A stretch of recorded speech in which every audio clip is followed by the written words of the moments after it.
如果说黑桃纠察队是讽刺暴力的王炸，那么他的衍生剧 V 世代就是血腥炸裂方面的扛把子。剧情主打的就是峰回路转、猝不及防，校园排名第1的战力天花板金童，现实中的施瓦辛格亲儿子。没想到第1集还没结束就领了盒饭。由于8年前火车头加入超英7人组，这令很多有色人种看到了希望。于是玛丽刚出生就被父母注射了5号化合物。12岁时，她体内的超能力开始显现，姨妈血竟不受重力的影响漂浮在空中。这又是什么类型的超能力呢？出于担心母亲闯进了洗手间，结果反倒被割破大动脉，丢了小命。突发情况令父亲悔恨当初的决定。此时的玛丽已经吓得3魂缺了7魄，受到刺激，她体内的能力变得更加强烈。仅是一瞬间，父亲就被她的爆发炸成了筛子。而这令人不敢直视的场景，恰好被玛丽的妹妹看得真切。为了摆脱痛苦的回忆，不辜负父母的期望，她无时无刻都在练习操控血液的能力。但就是这样的做法，会耗费大量的猪肝和红枣。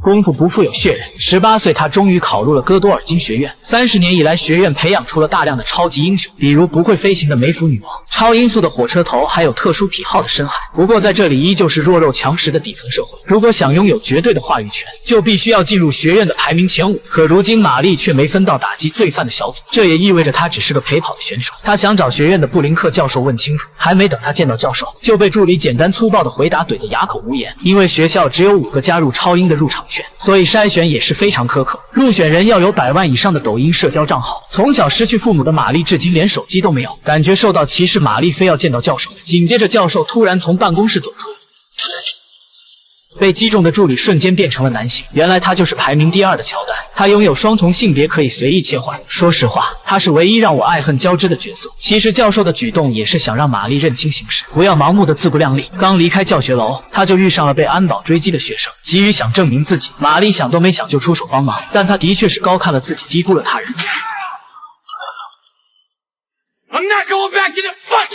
幸好学院排名第3的安德烈挺身而出，他拥有仅次于万磁王操控金属的能力，这才成功抓住企图逃学的人。可令安德烈奇怪的是，他从来没有在学校里见过这个癫狂的人。第2天，安德烈竟反常地邀请玛丽参加私人聚会，而其他参加的人都是排名前5的人物。玛丽想起室友劝她多交朋友的忠告，才答应了对方的邀请。室友艾玛知道后，特意将自己的衣服借给了玛丽。聚齐后，他们来到酒吧，金童的女友凯特只是触碰了检票的保安，对方就立刻允许他们进入。这就是凯特的超能力，言出法随。可他们丝毫不会想到，意外马上就要发生。恍惚间，金童进入了另一时空。昏暗的森林里，他看到小男孩向他求救，可他根本就不认识对方。然而还没等他细看，就被尖叫声惊醒。原来安德烈为了撩妹，把硬币变成了小鸟，倘若他能将小鸟送到对面老头的杯子里，老妹儿就答应带他回家。可下一秒，路人撞到了安德烈，仅仅一刹那，小鸟便刺破了他人的大动脉，场面一时陷入混乱，难以控制。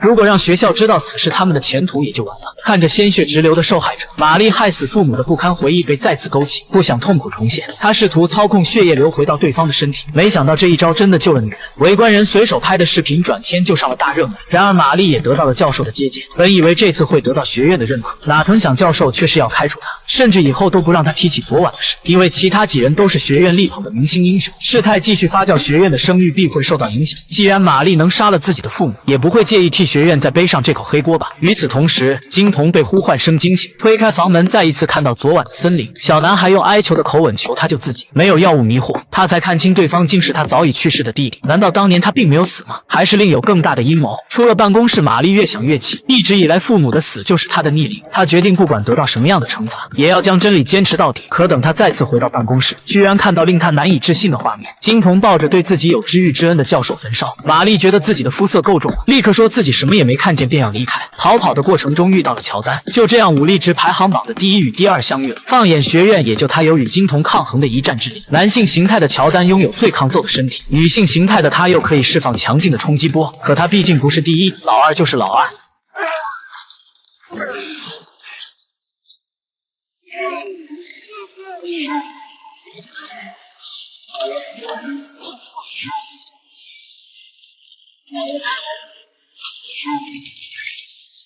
玛丽知道乔丹抵挡不了多久，便要求安德烈去帮乔丹一起制服金童。不过没想到金童实力惊人，此时已经追到了广场。